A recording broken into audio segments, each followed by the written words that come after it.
Bonjour, je suis Francine Grimaldi sur le tapis rose de Catherine.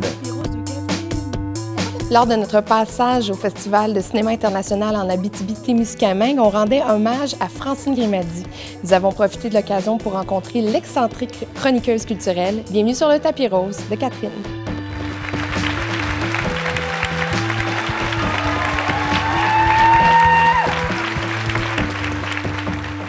Il y a quelques secondes encore, vous étiez sur cette scène ici, vous avez reçu un hommage, beaucoup d'amour.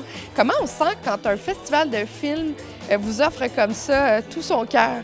Bien, c'est renversant d'abord, c'est étonnant parce qu'on fait chacun notre petit métier, on essaye de le faire tout le monde le plus honnêtement, le plus objectivement possible. Quand on m'a invité à Rouyn-Noranda au départ, il y a 30 ans, il y a 33 ans, je disais « wow, l'occasion de retourner », c'est comme quand j'étais comédienne à l'époque. Ça avait l'air d'une bonne petite équipe. Ça s'est parlé beaucoup par moi et par les autres journalistes que le festival était unique en son genre, vraiment très spécial, différent de tout. Francine, vous êtes très curieuse. Vous l'avez toujours été, on l'a toujours senti dans votre travail. Est-ce que vous pensez que c'est la caractéristique première d'une chroniqueuse culturelle, la curiosité? La curiosité, l'ouverture, ça va avec, l'ouverture d'esprit, puis la curiosité, ça va ensemble. Hein? Alors, quand tu es curieux, tu es ouvert.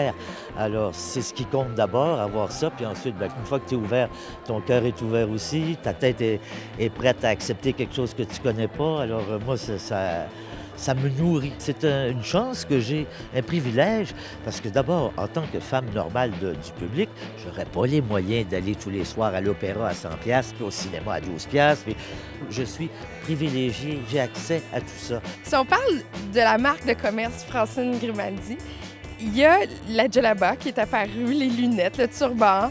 Je vous regardais pendant votre hommage, vous aviez des très longs cheveux noirs.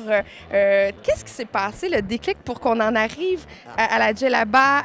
C'est une marque de commerce qui est forte, hein, facilement reconnaissable. Oui, mais c'est surtout à cause du confort. Vous réalisez pas que moi, je peux être toute nue en dessous. J'ai pas besoin de corset, puis de soutien-gorge, puis de bas collants, les collants, les ci, les ça, les... J'ai besoin de rien, je suis léger comme une plume, l'été comme l'hiver. Pas besoin d'aller au coiffeur.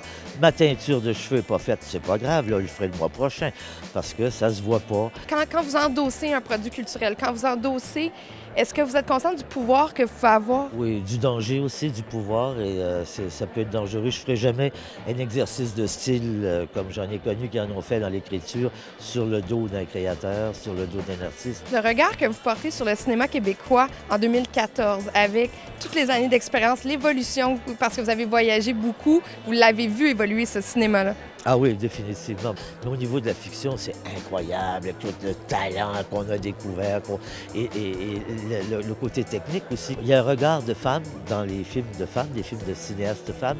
Il y a un regard sur les autres qui est particulier, qui n'est pas celui des hommes. On voit, on le sent. Est-ce que c'est pour ça qu'il y a autant de chroniqueuses culturelles? Je pense il y a que pas trop de... surtout parce que les femmes travaillent plus fort que les hommes en général. Les femmes sont capables de travailler plus fort que les hommes. Vous n'êtes pas d'accord là-dessus? Je suis entièrement d'accord.